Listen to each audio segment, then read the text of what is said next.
नमस्ते दोस्तों।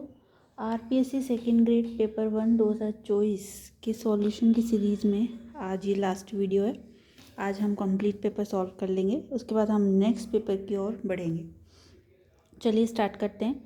एक दाएं हाथ के बल्लेबाज 84वें प्रश्न से चालू कर रहे हैं। एक दाएं हाथ के बल्लेबाज के दाएं हाथ में चोट लग जाती है और वह बाएं हाथ से खेलने की कोशिश करता है। दाएं हाथ से सीखे गए कौशल के कारण उसके लिए बाएं हाथ से खेलना सुविधापूर्ण होता है। तो ये इसका उत्तर हो जाएगा द्विपार्श्वीय, यानी कि बायलैटरल।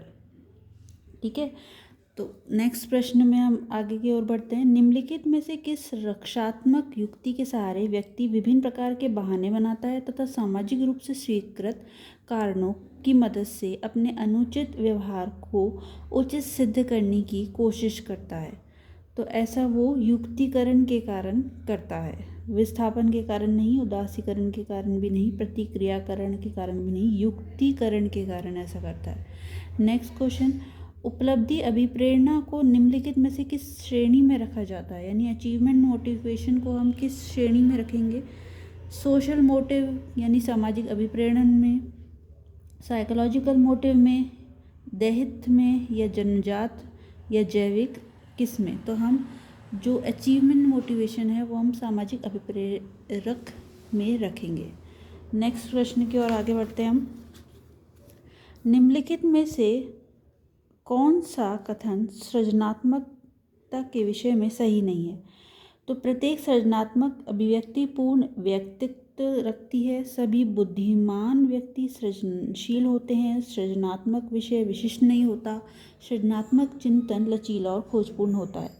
यानी कि इसमें क्वेश्चन में पूछा गया है कि इनमें से which of the following statement is not correct about creativity. Creativity के लिए कौन सा स्टेटमेंट करेक्ट नहीं है? तो यहाँ पर बोला गया है कि every creative expression has a perfect individuality. Creativity is not a subject specific. Creative thinking is a flexible and exploratory. तो इसका उत्तर है सभी बुद्धिमान व्यक्ति सृजनशील होते हैं। इसमें से करेक्ट नहीं है ये पूछा गया है, तो all intelligent persons are creative, ये इसका उत्तर है। नेक्स्ट क्वेश्चन है, अकॉर्डिंग टू स्टर्नबर्ग, एक व्यक्ति जो पारंपरिक बुद्धिलब्धि परीक्षा में कम अंक प्राप्त करता है लेकिन जो वास्तविक जीवन की समस्याओं का समाधान जल्दी से पहचान लेता है, उसे कहा जाता है। तो उसे क्या कहते हैं हम? ठीक है, तो वो होगा व्यवहारिक बुद्धिमत्ता, है ना, यानी कि प्रैक्टिकल इंटेलिजेंस। कोई अकॉर्डिंग टू स्टर्नबर्ग इसमें ये बोला गया है कि एक पर्सन है who scores in traditional IQ test, है ना, उसने आईक्यू टेस्ट में स्कोर किया है are low but who quickly identify solution to real life problems.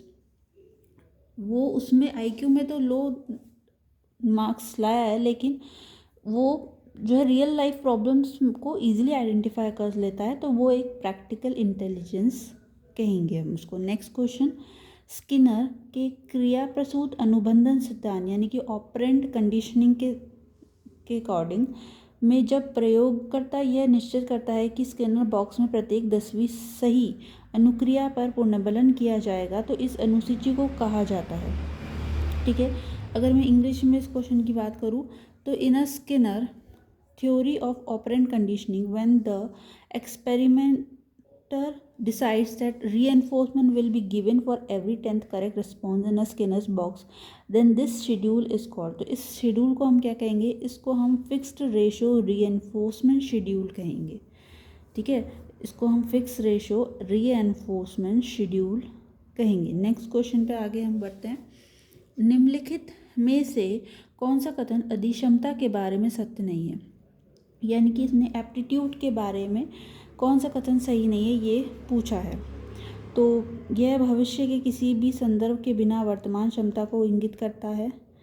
यह सीखने में योग्यता देने वाली किसी भी विशेषता को सम्मिलित करता है। ये तो भाई पॉजिटिव बात लग रही है। यह व्यक्ति के व्यक्तित्व को सूचक होती है, तो ये भी एक पॉजिटिव बात लग रही है, इसमें कोई नेगेटिव बात है ही नहीं। यह आनुवंशिक और पर्यावरण की परस्पर क्रिया का परिणाम होता है, तो ये भी एक पॉजिटिव बात है। लेकिन यह भविष्य में किसी भी संदर्भ के बिना वर्तमान क्षमता को इंगित करता है। It indicates present ability without any future reference. तो हम ये थोड़ा तर्क सहित नहीं है, पढ़ने से ही लग रहा है कि it indicates the present ability without any future reference. तो फ्यूचर रेफरेंस की बात हम कर रहे हैं प्रेजेंट एबिलिटी से, तो ये मैच नहीं कर रहा, तो दिस इज इनकरेक्ट, ये सत्य नहीं है। आगे बढ़ते हैं।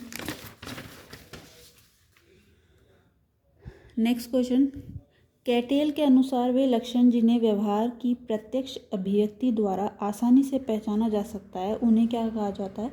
सतहीशील गुण, यानी कि सरफेस ट्रेट। ठीक है।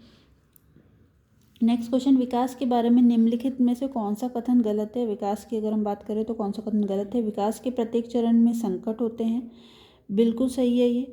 परिपक्वता और सीखना दोनों ही विकास में महत्वपूर्ण भूमिका निभाते हैं, ये भी सही है। विकास सांस्कृतिक परिवर्तनों से प्रभावित होता है, ये भी सही है। लेकिन विकास अनिश्चित व अपूर्वानुमानित पैटर्न का अनुकरण करता है, यानी development follows indefinite and unpredictable pattern, ये तो बिल्कुल ही गलत है।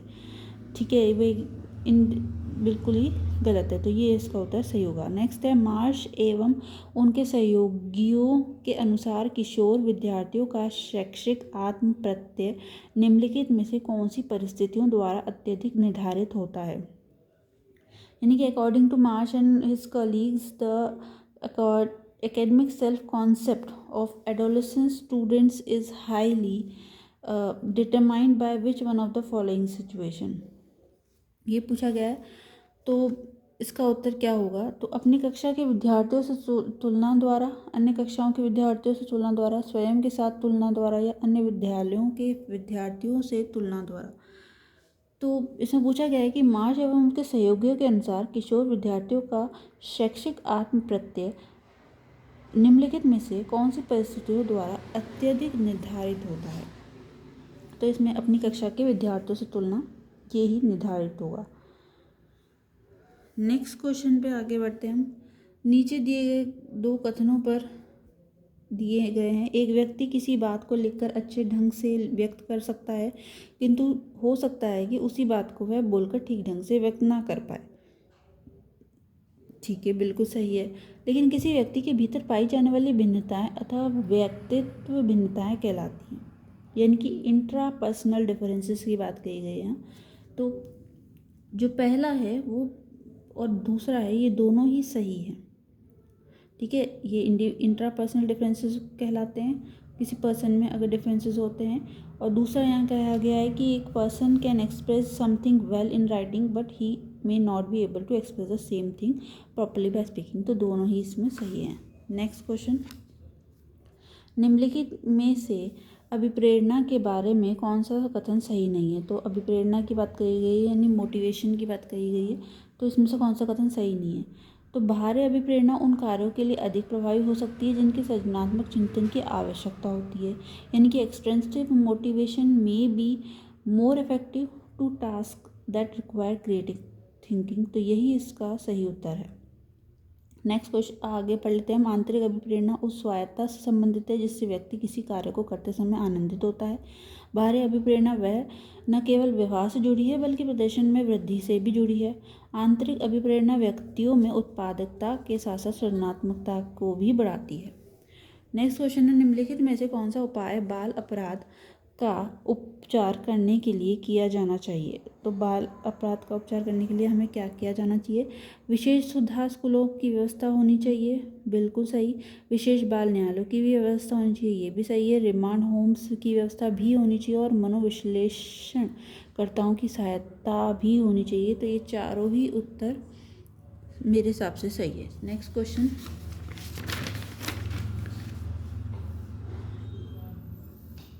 अकॉर्डिंग टू एरिक्सन कौन सी अवस्था में अपनी क्रियाओं पर स्वयं को नियंत्रित योग्यता के कारण स्वतंत्र होने का एहसास होता है? तो इंग्लिश में अगर हम इसको पढ़ें, according to Erikson which stage result in a sense of independence because of one's ability to control their own action. तो ऑटोनॉमी वर्सेस शेम जो है एरिक्सन की जो स्टेज है वो ये बताती है कि sense of independence because of one's ability to control their own action, यानी कि स्वयं को नियंत्रित योग्यता के कारण स्वतंत्र होने का एहसास होना, ये स्वायत्तता बनाम शर्म में आती है। नेक्स्ट है व्यक्तित्व मापन की निम्नलिखित प्रक्षेप प्रतिविधियों का उनसे संबंधित मनोवैज्ञानिकों के साथ मिलान करना है। प्रोजेक्टिव टेक्निक, शब्द साहचर्य परीक्षण, तो वर्ल्ड, इसमें अगर हम देखें तो वर्ल्ड एसोसिएशन टेस्ट, ये जो होगा ये हमारा हो जाएगा Freud and Jung, word association Freud and Jung. Next है picture story test, picture story test जो होगा वो सिमोंड ने कहा है।